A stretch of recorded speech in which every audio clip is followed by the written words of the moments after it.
সাবেক ভূমিমন্ত্রী সাইফুজ্জামান চৌধুরী যুক্তরাজ্যে $250 মিলিয়ন খরচ করে 360টি বিলাসবহুল বাড়ি কিনেছেন।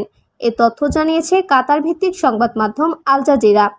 আল জাজিরার অনুসন্ধানী ওই প্রতিবেদনে বলা হয়েছে, সাইফুজ্জামান চৌধুরী যুক্তরাজ্যে $250 মিলিয়ন খরচ করে 360টি বিলাসবহুল বাড়ি কিনেছেন।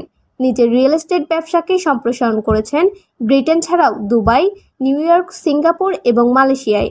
প্রতিবেদনে বলা হয়েছে, সাইফুজ্জামানের বেশ ভালো সম্পর্ক ছিল সাবেক প্রধানমন্ত্রী শেখ হাসিনার সঙ্গে, যা তিনি নিজেই স্বীকার করেছেন।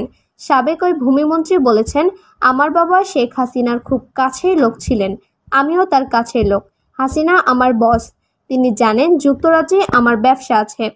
আল জাজিরার অনুসন্ধানী দলের কাছে বাংলাদেশের সাবেক ভূমিমন্ত্রী সাইফুজ্জামান তার বিলাসী জীবনের গল্পও করেছেন। সেখানে নিজের জুতার বর্ণনা দিতে গিয়ে তিনি বলেন, এটা টেইলর মেডের জুতা। আমি হেরডোসেও কাস্টম মেড জুতা অর্ডার দিয়েছি। এটি তৈরি হতে 4 মাস সময় লাগে। আমি কিনেছি প্রতিটি 3000 পাউন্ডের বেশি দিয়ে। এই বিশেষ জুতা তৈরির বিষয়ে সাইফুজ্জামান বলেন, এগুলো উট পাখি ও কুমিরের বুকের চামড়া দিয়ে তৈরি। সম্পূর্ণ বুকের চামড়া দিয়ে তৈরি জুতাগুলোর দাম 6000 পাউন্ড।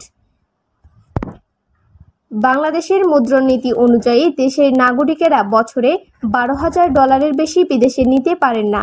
এই মুদ্রণনীতি করা হয়েছে বাংলাদেশের অর্থনীতি সুরক্ষার জন্য।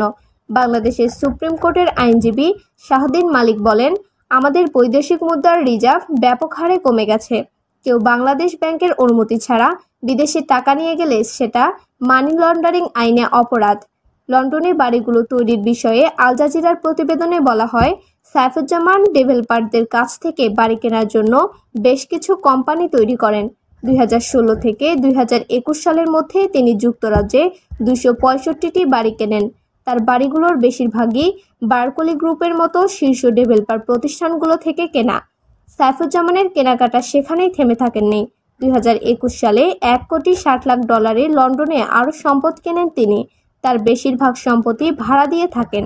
2020 সালে আরও 89টি বাড়ি কিনলে মোট বাড়ির সংখ্যা দাঁড়ায় 360টি, যার বাজার মূল্য $32 কোটি।